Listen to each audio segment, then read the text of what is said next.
بسم الله الرحمن الرحيم نحمده ونستعينه ونستهديه ئێمە وەک ڕێکخراوی سۆمای چاوانی هەڵەبجەی شەهید ئیمڕۆ هەستاین بە دابەشکردنی هاوکاری بۆ 75 ماڵ بە سەبەتەی خۆراکی ڕەمەزان و 45 ماڵیشمان وەکو کەفالەتەکان بە بڕی 50,000 2 ملیۆن و 300,000 بۆ مناڵە کەفالەتکراوەکان و تقریباً 12 مناڵمانجلی جەژنانیان بۆ کراوە لەلایەن خێرخوازان و هەندێک ماڵیشمان هەندێک بڕی گۆشتیان بۆ دیاری کراوە. خی گەورە جەزای خێرخوازان باتەوە بە هەر جۆرێک کە هاوکاری ئێمەکەن ئێمە بیگەینە دەستی ماڵە نەبوون و هەتی و هەژارەکان و کەم دەرامەتەکان دەستخۆشییان لەکەین. خی گەورە بەرەکەت بخاتە ماڵ و دین و ئیمانیانەوە و دەستخۆشیش لێوەیەکەین هەموو جارێکە چالاکیەکانمان بۆ ئەگوازنەوە و لە ڕێی کەناڵەکەی ئێوە توانین زیاتر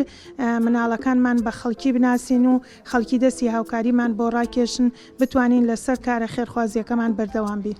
ئێمە بەردەوامین سوپاس بۆخوا لە ساڵی 2010 لە هەڵەبجەی شەهید کاری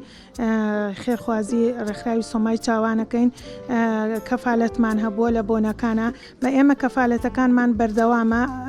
یعنی هەموو مانگێک لە کاتی خۆیان